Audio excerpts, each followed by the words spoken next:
Welcome back, everyone, and welcome, Tara. Thanks, Sally. Good to be here.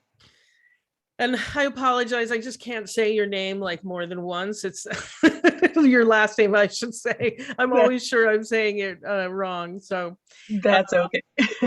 all right, we'll get straight to Financial Aid Awareness Month because that's what February is. And this segment is about how financial aid eligibility is determined, which I'm sure a lot of people would be really happy to know. It's a pretty complicated subject. So, So, what should applicants and their parents be aware of? a few things. Number one, they should absolutely, for each school that the student is applying to, know what the school requires to apply for financial aid. Mhm. Every school requires the FAFSA. Some schools also require the CSS profile. Some also require the non-custodial profile. Some have their own institutional financial aid applications. So be very sure what applications are required for each school and the deadline. Hmm. Yeah, I was going to say the deadline. I talked to a lot of people who think, oh, well, first my kid gets in and then I apply, right? And I'm like, no, no, no, no, no, no, no. No, That's a good way to not get any aid. right. Okay. Exactly. Yeah. So the deadlines, at least for the schools I worked at, were kind of pretty much like when the admission application was due. It was a pretty, it might have been a day, few days after or something, but often it was the same day or very similar. Right. A good rule of thumb is when you submit your admissions application, submit your financial aid application. Mhm. Mhm. Just plan on doing it. Yeah. Yep. I was even talking to a friend of mine who has a PhD and I was helping her son. And I said, have you started looking to my friend at the financial aid applications? And she's like, no. And I'm like, well, you have to do that now. That's your job. I'm working with Holland on his essays. You need to get started on Yes. looking up what kind of aid applications are required. And she was like, yes, ma'am. This is a woman with a PhD, so obviously this Well, is complex and yeah, hard.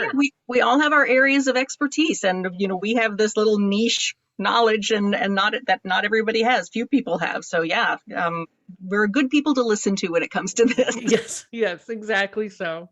All right. So, how is financial aid determined? Well, there's a process called need analysis. And when I started in financial aid 30 years ago, I had a bumper sticker that said financial aid administrators need analysis. But essentially what that is, it's just a calculation that financial aid administrators do at each school that says, well, we're going to take our total cost of attendance, and from that, we're going to deduct the student's expected family contribution. And that name's changing in a couple of years. We'll go over that. And the difference between the two is the student's demonstrated financial need. And Mm-hmm. then schools will try to, cover that need with some need-based financial aid, but most schools can't cover that, all of that, just because they don't have the resources to do that. There's a handful of schools that do say that's part of their packaging policy. We cover 100% of demonstrated Mm-hmm. financial need, but it's uncommon. Mm-hmm. Yeah, those are the wealthier institutions. I mean, I loved it when I worked at University of Chicago. We covered everybody's need, except for I think some international students. Everybody else, you came off the wait list, we still covered your need. It was so wonderful, not like having your heart break for students who you knew we weren't going to be able to cover their financial aid. So Exactly. yeah. Exactly. Yeah. So what about yeah, I mean you've mentioned school resources. So how does that impact the different kind of packages that students might get? Well, when I started packaging like by hand, it was like a calculation for each school. It's like, well, what is their need? How much of that can we cover with our institutional gift aid? How much can we cover with other need-based financial aid, including federal work study or federal subsidized loan? And then, what's left over? Can I also offer some non-need-based aid, like an unsubsidized loan? So each school tends to do that. They have their own particular packaging policy. None of it's done by hand anymore. It's all written into code in their computer programs.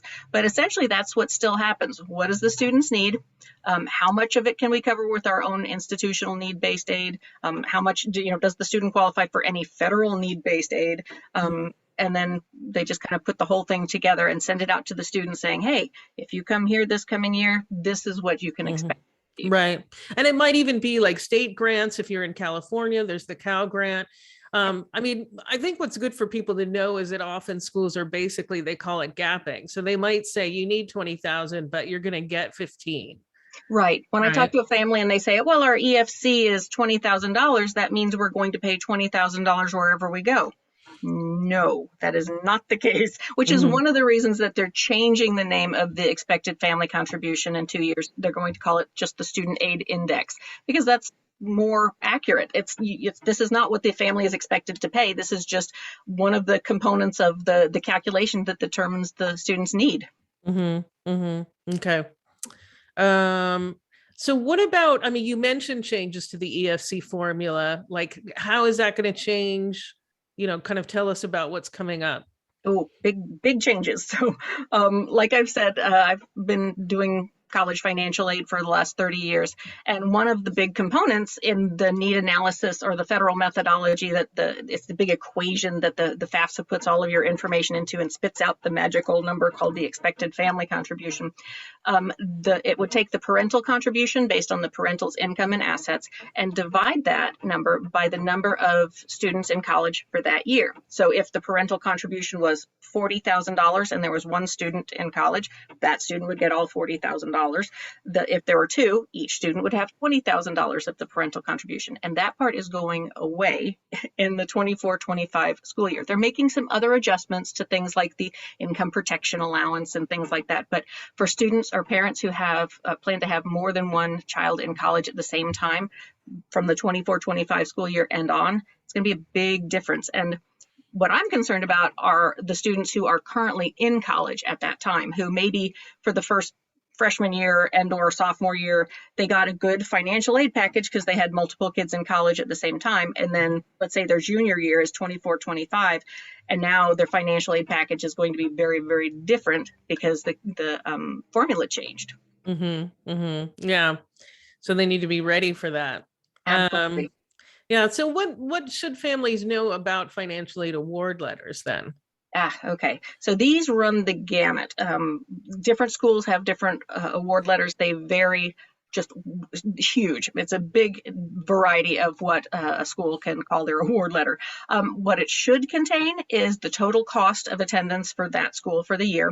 It should include the student's expected family contribution, and it should show what the student's demonstrated financial need is. Not all of them do that, but then it's going to list the financial aid that the student is eligible to receive at that particular school. Some schools, they're trying to put a mixture of self-help aid, which is loans, work study, and some kind of gift aid, which can be need-based grants or merit-based scholarships.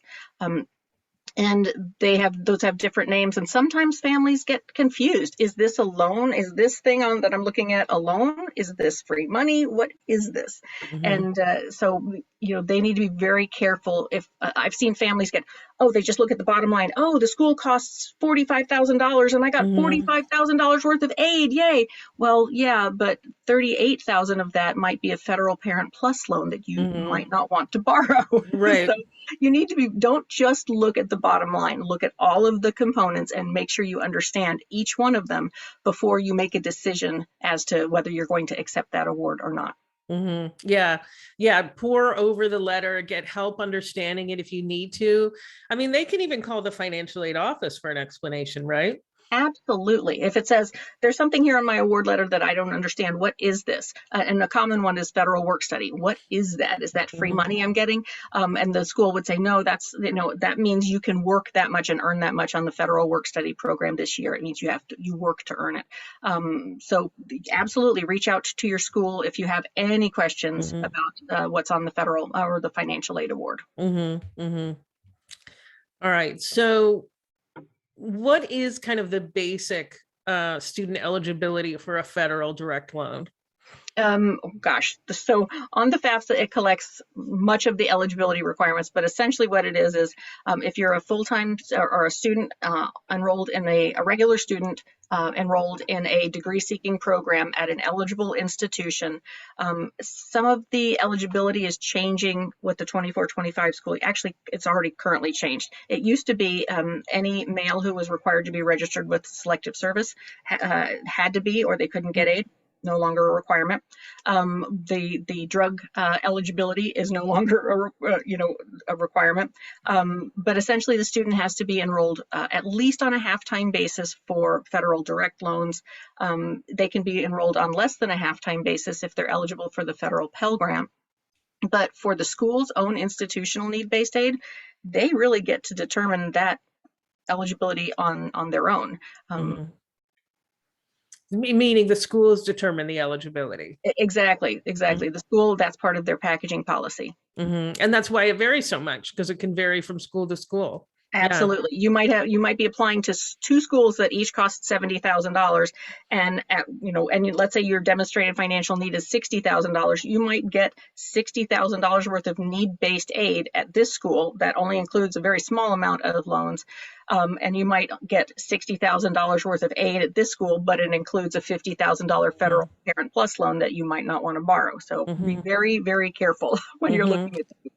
Yeah, I'd like to highlight this as often as possible, because I think people aren't aware of it. Like, I went to Reed College in Portland, Oregon, and our aid packages to a low income student was actually better in terms of lower loans. They would graduate, a low income student would graduate with lower loan indebtedness from Reed than they would from Oregon State. So wow. Even though Oregon State was, and we weren't like the Ivies, we're not wealthy enough to have no loans at all. But just because a school is more expensive doesn't mean that they're not going to give you really good aid. Some of the most expensive schools are also some of the wealthiest schools. Yes. So just since we're talking about how much it can vary, I just really want to emphasize that. Don't cross a school off the list if you're high need because it's expensive. You might end up actually paying less. Yes. And there's one way that you can easily check that if you'd like.